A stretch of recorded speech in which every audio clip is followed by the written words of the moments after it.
you go through life, you know, everyone talks about masculinity, and you have this perception of yourself that you're okay, you know. You go to the gym, you do some exercises, and then when you meet Kevin Garnett, all that goes out the window. What's the point? What is the point? So today I want to talk about Kevin Garnett, incredible basketball player, massive in America. I'm not sure about the UK. He was in Uncut Gems with Adam Sandler. Yeah, I mean that just sort of came out of the blue. Yeah, it did, for sure. Yeah, I mean I love that movie, and then I thought, isn't that guy that I photographed? Yeah, of course it is. Kevin Garnett playing himself. Yeah, yeah. It was for American GQ, which is a really big deal. It's not like the British GQ. It had millions of subscribers. They had a big budget, and it wasn't about his basketball. It was about the fact that he had this fashion label. And so the magazine said, you know, knock yourself out, get a stylist, try and go on a flight of fancy, which is what I'd done when I shot Richard Branson, and I shot him with the wings, and it ended up winning a World Press photo, and that was for American GQ. And it was at a time when I was just getting these amazing jobs from them. I remember they wanted me to go on the Siberian Railway, and I actually turned it down because you'd just been born, and it didn't feel fair on mum to bugger off to on this amazing railway. I mean, I kind of regret that was one that got away that I regret turning down. But GQ style was a big deal. Kevin Garnett was a big deal. It was a great opportunity. Tell us about that particular picture. It's definitely a picture that I'm really, really fond of. Well, yeah, so that picture is probably one of my favorites of yours. We'll get straight into that. I mean, it's one of those images that if you're alive to a situation open to the possibility, it might just fall into your lap. I was encouraged to give vent to my sort of creative impulses. I thought, I'm going to get, he's designer, he's into fashion. I'm going to get all these accoutrements of the world of fashion. So I got the stylist to bring along some tailor's dummies, some scissors, some big scissors that you use for pattern cutting and so on. And for instance, I did all these pictures where I put him up against an Octobank, a huge softbox. He was just a scaled up, perfectly proportioned Ubermensch. You know, he was like perfect kind of man, but bigger. He's 7 foot tall. It's quite extraordinary when you meet someone like that.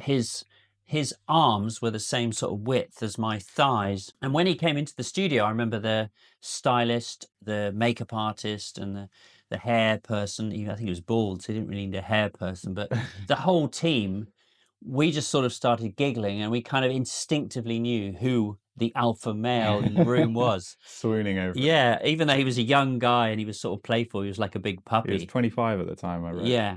I shot 50 rolls. I tried lots and lots of different things. And these showroom dummies that the stylist had brought along, now one particular dummy had this sort of idiosyncratically grumpy, aggressive sort of look. And I don't know whether it was a sort of vintage thing that had been created in the 30s, but it didn't have any arms, and Kevin just sort of picked it up and playfully improvised.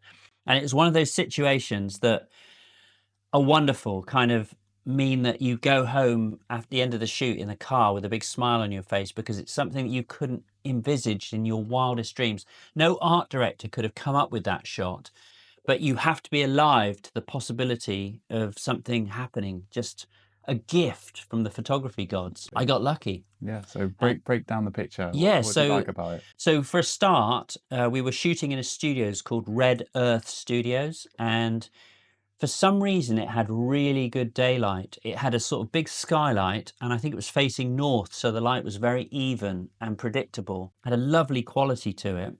It was just a very relaxed kind of ambience. You know, we were all just messing around, trying all these different things. As I say, I shot an awful lot of film. He lifted this dummy up, held it in front of him, and he stared into its face in a kind of playful way, and he was trying lots of different things, and at one point everything became still and he was just staring, and it was just, that was my shot, and I got very excited. Like I just said, hold that. Yeah, and he was so tall that, you know, I'm about 6 foot tall, he's about 7 foot tall. That's a massive difference. So I had to stand on a chair to get level with him and put my tripod up to its highest point. I was just, you know, I was trembling as I was taking the picture because I was so excited. I knew that it was a great picture. it's one of those pictures that it's technically good. You know, it's aesthetically interesting, but then there's a subtext which is kind of takes it onto another level.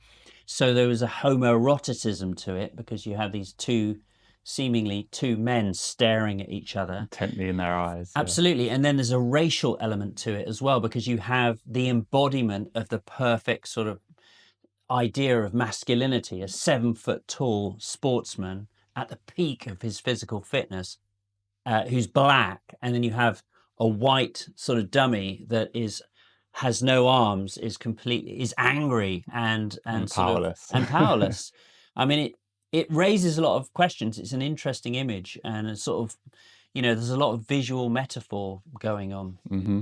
It was so weird because after we did the shoot, there were two things actually. That one thing I remember is that ESPN, that's a sporting cable channel in America, they were doing a film on him, and they asked if they could film me taking his picture, and so he was clowning around for ESPN. And at one point, he got me in a headlock and everything, and I was just sort of like a rag doll being thrown around. I would love to get some footage of that. That would be incredible. Yeah. Yeah, back in 2001, a lifetime ago. Mm-hmm. And the other thing is, after he left and the dust settled, we were like a aftermath of a tornado coming through, and suddenly it was still, and we were catching our breath, and we were going, wow, because the film crew had gone and he'd gone. And it was a double height ceiling, and the changing room in which he got into the various outfits that he wore for the pictures, he'd sort of left all the coat hangers on this sort of rail, and it was up really, really high, and I had to actually get a step ladder to get the coat hangers down. That's But he'd hilarious. obviously just put them up there. Yeah. He'd slam dunk them up there. Maybe he did it on purpose. Yeah, no, I mean, it was extraordinary. And so that was the kind of coming together of a lot of wonderful jigsaw pieces. So really good magazine, quite well paid back then, amazing subject. And then also, that would be enough. You'd get a good enough picture for your portfolio. And then you get something that potentially is iconic, Yeah.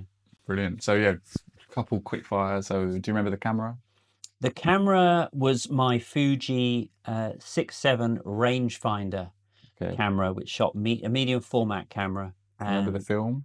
I think Fuji, mostly Fuji film actually, Okay. but probably a mixture of Fuji color negative and Portra color negative. Cool. And you said quite well paid.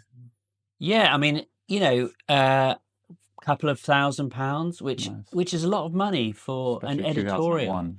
Yeah, I mean, for an editorial assignment, American magazines, it's a much bigger market, and they take it seriously. So, for instance, whenever I we'll do a video about it, but I remember when I got commissioned for the New Yorker, for instance, I was photographing these two actors that had a play in the West End, and the New Yorker said they paid for me to go and watch the play before I met the actors. They were very serious, and there was real intent in their approach. It was less fly by night. The shoot with Branson, we should do one on that. Yeah. I mean, it was sort of a big production number, and I think Branson realized, as did Kevin Garnett, that it's a big deal being an American GQ. Also, they make assumptions about you as a photographer that you're shooting for GQ. Yeah, they give you more time, It's more like respect. it's like the male equivalent of Vogue. Yeah.